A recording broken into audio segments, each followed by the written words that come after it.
Hello friends, welcome back. आज के इस एनालिसिस वीडियो में हम तो बात करने वाले हैं मेटल स्टॉक के ऊपर। National aluminium, steel authority of India और हिंदुस्तान जिंक शेयर के ऊपर इन डिटेल में समझते हैं। उसके आगे फिर हम लोग टेक्निकली लेवल्स के ऊपर भी बात करेंगे, तो आप लोग जो है वीडियो को ध्यान से लास्ट तक देखिए। चलिए बात करते हैं नेशनल एल्युमिनियम शेयर के ऊपर। सबसे पहले अगर बात को समझते हैं जो आखिर मेटल सेक्टर में तेजी आ क्यों रहा है। मेटल सेक्टर में तेजी आ रहा है मेनली बिकॉज ऑफ चाइना का जो इकोनॉमी है वो रिवाइव करता हुआ दिख रहा है। ऐसा क्यों हो रहा है? क्योंकि चाइना का जो मैन्युफैक्चरिंग इंडेक्स जो आया है वो आपको फरवरी मंथ के ऊपर आया है। फरवरी में जितना था उससे ऊपर आया है। साथ ही साथ प्रीवियस 13 मंथ के हाई पे जो है वो आपको चाइना का मैन्युफैक्चरिंग ग्रोथ आया है। इसके साथ ही अगर हम लोग यहाँ पे बात करेंगे तो चाइना जो है वो आपको मेटल का सबसे बड़ा कंज्यूमर है। वहां पे प्रोडक्शन भी बहुत ज्यादा होता है बट कंज्यूम भी काफी ज्यादा जो है आपको चाइना में होता है। और इसी वजह से एनालिस्ट का जो है यहाँ पे एक और आपको व्यू है, जो चाइना का इकोनॉमी अगर स्टेबलाइज होता है तो डेफिनेटली इसका जो है इफेक्ट आपको वर्ल्ड के और सभी मार्केट्स पे देखने को मिलेगा।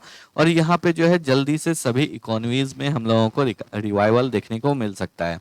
और इन्हीं सब स्पेकुलेशन की वजह से जो है आपको मेटल सेक्टर में एक अच्छा तेजी देखने को मिल रहा है। साथ ही साथ अगर बात करेंगे तो प्रोडक्शन बढ़ा है, सेल्स बढ़ा है, ये भी आपको काफी कुछ डिपेंड करता है। तो चलिए बात करते हैं नेशनल एल्युमिनियम शेयर के ऊपर।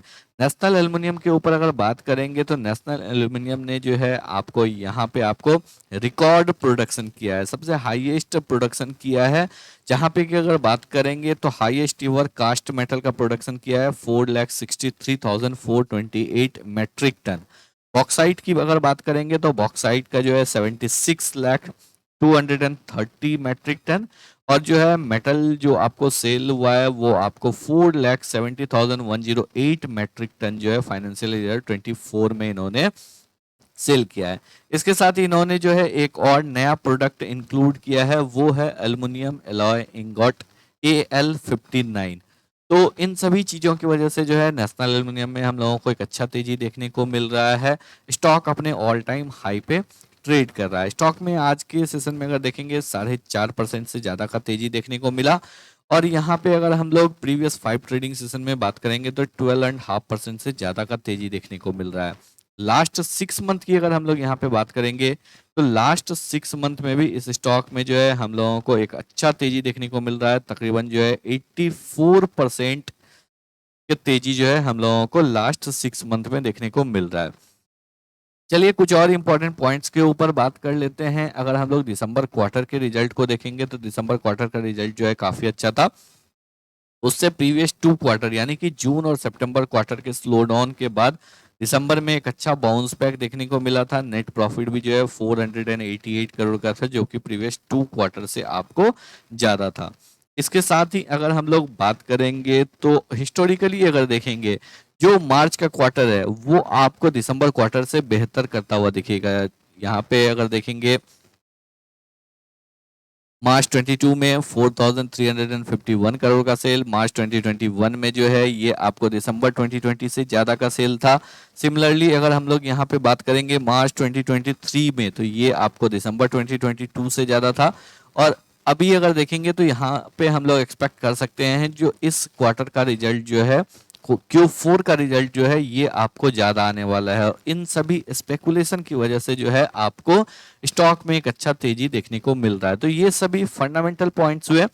चलिए अब टेक्निकली बात कर लेते हैं। टेक्निकली अगर बात करेंगे स्टॉक अपने ऑल टाइम हाई पे क्लोज दिया है। मंथली बेसिस पे बात करेंगे तो स्टॉक ने एक बहुत ही जबरदस्त ट्रेडिंग रेंज का ब्रेकआउट दिया था। ये जो ट्रेडिंग रेंज था ये आपको काफी टाइम से स्टॉक इस रेंज में ट्रेड कर रहा था। 2003 से ही स्टॉक जो है इस रेंज में ट्रेड कर रहा था। फाइनली आके स्टॉक ने 2024 में जाके ब्रेकआउट दिया, यानी कि 21 ईयर का ब्रेकआउट हम लोगों को इस स्टॉक में देखने को मिल रहा है। उसके बाद से अगर देखेंगे तो स्टॉक जो है फरवरी और मार्च मंथ में साइडवेज ट्रेड किया, अब जाके स्टॉक में वापस से एक अच्छा तेजी देखने को मिल रहा है। स्टॉक अपने ऑल टाइम हाई पे ट्रेड कर रहा है। एक अच्छा ब्रेकआउट हम लोगों को डेली चार्ट पे भी देखने को मिल रहा है। इस स्टॉक में फर्दर तेजी और देखने को मिल सकता है 200 की लेवल की साइड, क्योंकि अगर बात करेंगे कभी भी ट्रेडिंग रेंज का ब्रेकआउट होता है तो ये आपको जो टारगेट होता है वो रेंज का ही होता है। नीचे की साइड से अगर हम लोग यहाँ पे देखेंगे तो एक ट्रेंड लाइन भी डेवलप होता हुआ दिख रहा है और स्टॉक जो है धीरे धीरे ये ट्रेंड लाइन भी आपको ऊपर की तरफ शिफ्ट होता हुआ देखने को मिल सकता है। तो इस स्टॉक में और फर्दर तेजी देखने को मिल सकता है। शॉर्ट टर्म के लिए बाय कर रहे हैं तो पुल बैक का वेट कर सकते हैं, लेकिन अगर आप का व्यू लॉन्ग टर्म के लिए तो आप धीरे धीरे इस स्टॉक को एक्यूमुलेट कर सकते हैं। चलिए अब दूसरे स्टॉक के ऊपर बात करते हैं। दूसरा स्टॉक है steel authority of India limited. Stock एक बेहतरीन लेवल पे ट्रेड कर रहा है। सबसे पहले इस बात को समझते हैं क्यों बेहतरीन लेवल है। प्रीवियस ट्रेडिंग सेशन में भी हम लोगों ने इस स्टॉक को डिस्कशन किया था। वहां पे हम लोग एक्सपेक्ट कर रहे थे 150 के लेवल के ऊपर क्लोजिंग जरूरी है। क्यों जरूरी है? क्योंकि अगर 150 के लेवल के ऊपर स्टॉक में हम लोगों को क्लोजिंग देखने को मिलता है तो ये आपको एक बहुत ही अच्छा क्लोजिंग होगा। वीकली बेसिस पे अगर देखेंगे तो स्टॉक 2011 के बाद कभी भी इस लेवल के ऊपर सस्टेन नहीं कर पाया है। तो एक बहुत ही अच्छा जो है यहाँ पे हम लोगों को कप एंड हैंडल पैटर्न का फॉर्मेशन देखने को मिल रहा है। बस अब वेट करना है ब्रेकआउट का। एक बार स्टॉक ने यहाँ पे ब्रेकआउट दे दिया तो फिर इस स्टॉक में जो है एक शानदार तेजी ऊपर की साइड में देखने को मिल सकता है। तो यहाँ पे थोड़ा सा वेट करेंगे। अगर आपके पास ऑलरेडी स्टॉक है तो आप यहाँ पे होल्ड करके जरूर रख सकते हैं, लेकिन इन केस अगर आपके पास स्टॉक नहीं है, आप फ्रेश बाइंग करना चाहते हैं, तो वेट कीजिए इस वीक के क्लोजिंग का। अगर स्टॉक यहाँ पे 150 के लेवल के ऊपर क्लोज दे देता है तो फिर इस स्टॉक में जो है आपको एक अच्छा तेजी ऊपर में 200, उसके ऊपर जो है 230 और फिर जो है स्टॉक अपने ऑल टाइम हाई की तरफ लेके जा सकता है। चलिए अब हम लोग लास्ट स्टॉक की बात करेंगे। लास्ट स्टॉक है हिंदुस्तान जिंक। हिंदुस्तान जिंक के शेयर में क्या करना चाहिए? सबसे पहले मंथली चार्ट के ऊपर देखते हैं। मंथली चार्ट में हम लोगों को क्या दिख रहा है? नीचे के लेवल से स्टॉक में एक अच्छा बाउंस हुआ। बाउंस होने के बाद अगर देखेंगे तो स्टॉक जो है लगातार ऊपर के लेवल से रिजेक्शन फेस कर रहा है। इस स्टॉक में ऊपर की साइड में मल्टीपल रेसिस्टेंस है। जब तक स्टॉक 350 के लेवल के ऊपर सस्टेन करना स्टार्ट नहीं करता है, यहाँ पे इनफैक्ट अगर हम लोग वीकली बेसिस पे देखेंगे तो ये पूरा एक जोन है जहाँ पे कि स्टॉक जो है इस लेवल के ऊपर क्लोज नहीं दे पा रहा है। तो 350 से 376 ये एक जोन है जहाँ पे कि स्टॉक आपको क्लोज नहीं दे पा रहा है वीकली बेसिस पे। डेली बेसिस पे अगर देखेंगे, डेली बेसिस पे एक बार के लिए जरूर 376 के लेवल के ऊपर आपको क्लोज दिया। अगेन नेक्स्ट ये जो है गैप डाउन ओपनिंग हुआ और उसके बाद लगातार स्टॉक में गिरावट ही देखने को मिला। तो इस केस में हम लोगों को क्या करना चाहिए? इस केस में हम लोगों को वेट करना चाहिए, क्योंकि अगर आप यहाँ पे बाय करते हैं, इमीडिएट ऊपर में रेसिस्टेंस है, तो यहाँ पे जो है आपको ज़्यादा बड़ा मोमेंटम मिलेगा नहीं, बहुत ही स्लो एंड स्टडी मोमेंटम मिलेगा। आप जो है यहाँ पे पेशेंस टेस्ट होगा, निकल जाएंगे।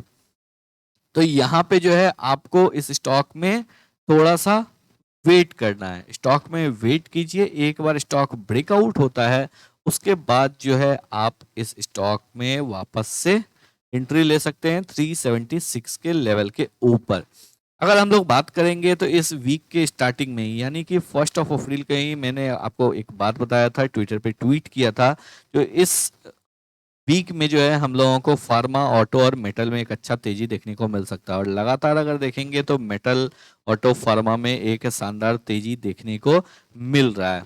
तो अगर अभी तक आप लोगों ने ट्विटर या फिर टेलीग्राम की बात करें, टेलीग्राम पे भी हम लोग लगातार एनालिसिस को अपडेट करते रहते हैं। निफ्टी हुआ, बैंक निफ्टी हुआ, अदर स्टॉक्स हुए, या फिर आपको इंट्राडे में कोई भी शॉर्ट टर्म के लिए स्टॉक होता है, तो इन सभी को जो है हम लोग अपडेट करते रहते हैं। तो अगर अभी तक आप लोगों ने ट्विटर या फिर टेलीग्राम को ज्वाइन नहीं किया है तो डिस्क्रिप्शन बॉक्स में लिंक है, उस लिंक के थ्रू जो है आप ट्विटर और टेलीग्राम को ज्वाइन कर लीजिए, जिससे कि आपको भी लेटेस्ट अपडेट्स मिलता रहेगा। तो आई होप आप लोगों को सभी पॉइंट्स जो है बिल्कुल क्लियर हो गए होंगे। अगर आप लोगों को वीडियो पसंद आया हो, एनालिसिस अच्छा लगा हो, वीडियो को लाइक करके चैनल को सब्सक्राइब जरूर कर लीजिए।